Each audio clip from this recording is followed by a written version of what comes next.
Download aplikasi Kontan sekarang di App Store atau Play Store.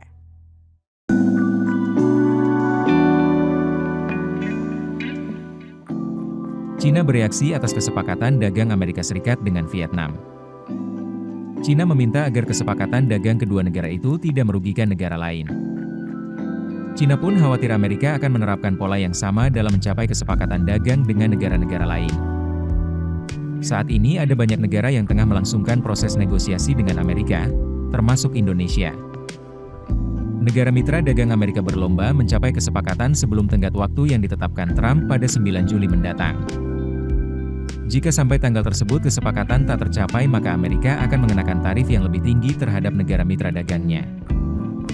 Nah, Beijing khawatir, Amerika akan menerapkan pola yang sama seperti dalam kesepakatan dagang dengan Vietnam. Salah satu poin yang diprotes Beijing dari kesepakatan dagang kedua negara itu adalah munculnya klausul bahwa Amerika akan mengenakan tarif sebesar 40% terhadap barang-barang dari negara lain yang diekspor ke Amerika melewati Vietnam atau transshipping. Beberapa pejabat AS menyebut, barang transshipping ini didominasi oleh produk Cina. Beijing pun mensinyalir, negosiasi dagang menjadi peluang bagi Amerika untuk memberikan tekanan kepada negara-negara yang dianggap sebagai corong produk Beijing.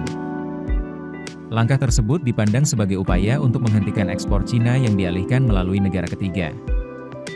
Untuk itu, Cina mendesak Amerika Serikat untuk memastikan bahwa negosiasi perdagangannya tidak menargetkan atau merugikan kepentingan negara ketiga. Julian Chais, pakar hukum ekonomi internasional dari City University of Hong Kong, menyatakan bahwa kesepakatan dagang AS dan Vietnam itu merupakan serangan langsung terhadap model ekspor Cina. Kementerian Perdagangan Cina berjanji akan menentang dengan keras kesepakatan dagang apapun yang merugikan kepentingan Cina dan berjanji untuk melindungi hak-haknya. Pada 2 April, Trump menandatangani perintah eksekutif yang menerapkan tarif resiprokal terhadap impor dari berbagai negara.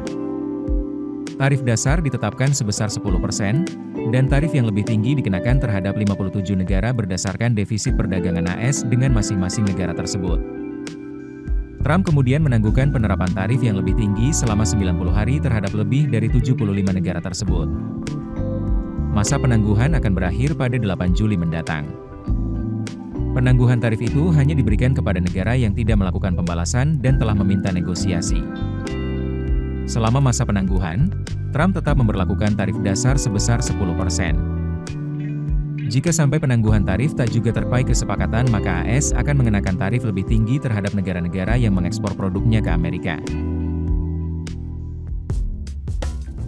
Keputusan bisnis terbaik datang dari data, bukan tebakan. Mudah berlangganan Business Insight dengan subscribe with Google.